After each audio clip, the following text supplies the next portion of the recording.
noses. Which part of the nose, like, is there any specific image that you feel that was a big problem? I think in the second image, left bottom corner, there's an old guy. I think I had the most trouble with his face.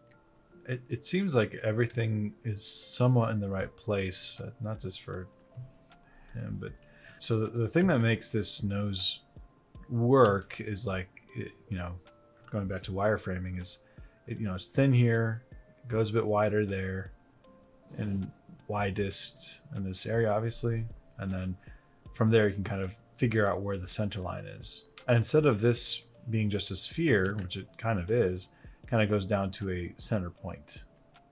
And there's the core shadow there. But as this kind of curves this way, it does fade out, almost like a hill onto a flat area into the cheeks. So that's important to make the nose work as well. And then over here we have like two spheres on the edges. But then the nostrils do something like that, right? So if we keep that in mind, and let's take an analysis of this, it's mostly there, like the visual information of like the values of like, okay, there's a shadow here, there's a shadow for the nostril there, but the geometry is, I think, not as constructed. So if we reconstruct it with that kind of shape where it's thinner here, which you already have a little bit, but what that means is that this side is going to be in highlight. If it was a stronger reflectivity, it would kind of go along this and then dark again on this side, right? And then, yeah, so the nostrils, I think, should be a little bit higher. So if we just draw that wireframe in, the sphere is there, but it needs that kind of spherical core shadow going here, connecting to that core shadow. Like I said, with the other critiques, when in doubt, wireframe it out. Yeah, just giving it this much information will help you get there. And as it transitions to the cheek, yeah, then we can add that highlight there, another highlight here, and just do the corrective stuff of values. But a couple things that are standing out is that the eyes feel a little bit big, and I understand why, because like if you look at this, they're pretty prominent, but as we go here, they feel like they were just a bit too big, unless you're trying to stylize it. But if we just look at the corner of the nose here and see this angle, and then corner of the nose, eye, and then see that angle, you kind of have this kind of shape. Let's see how that compares. And it goes really too wide, I think, there. I think it should be closer in like that. And it's going to be subtle things like that that will help you with the faces for likeness. And then you're going to have something like this, which actually brings in the cheekbone a little bit. So once one thing is off, everything else is like a ripple effect. It'll be off as well. So make sure that things are all as accurate as you can. The mouth is a little bit too low compared to this, so I think it should be probably right there. Corner of the mouth here, corner of the mouth there.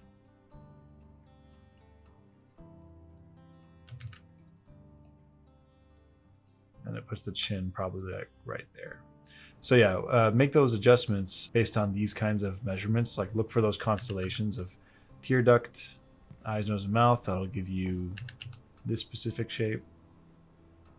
And then from there, everything else will kind of fit in where it should be. That's in terms of like the drawing, because you have to construct that as accurately as you can.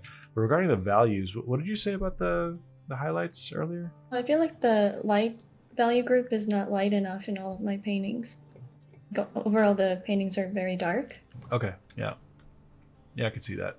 The value in the background is pretty close to the brightest bright on your drawing, right? So this just merges together. Like if you were to make this brighter, it would stand out against this, right?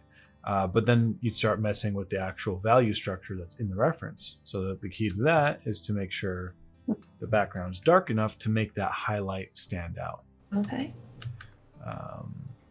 Yeah, because now it reads in terms of like form. Now you could go a little bit brighter, especially in tricky areas like this where you have this almost cylinder there that kind of flattens out.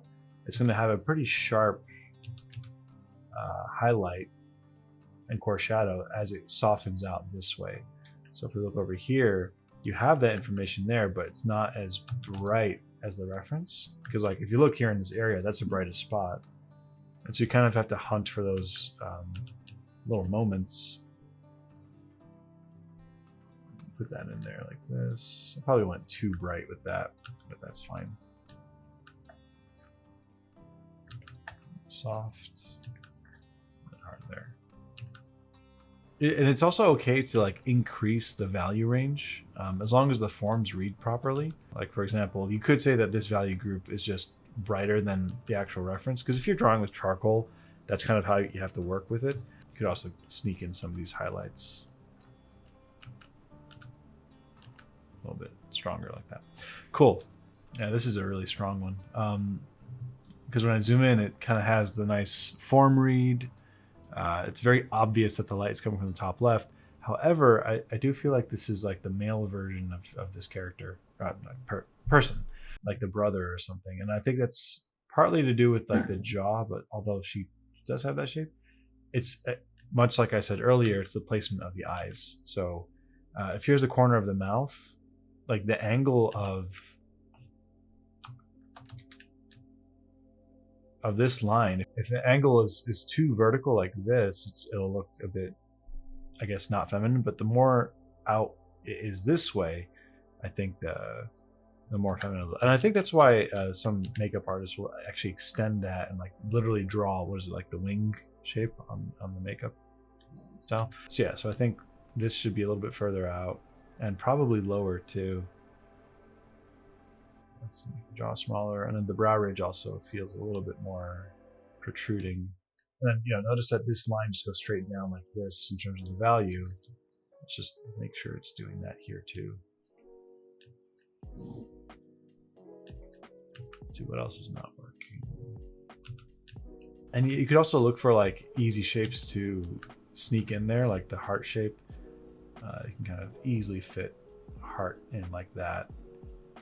And notice that, you know, where the heart touches the corners of the mouth, they're there, and then it touches the cheekbone there, and it kind of grazes over the eyebrows like that. It's a very feminine ratio. Whereas over here, the heart, I think, feels a bit awkward. Like it should be wider cheekbone right there.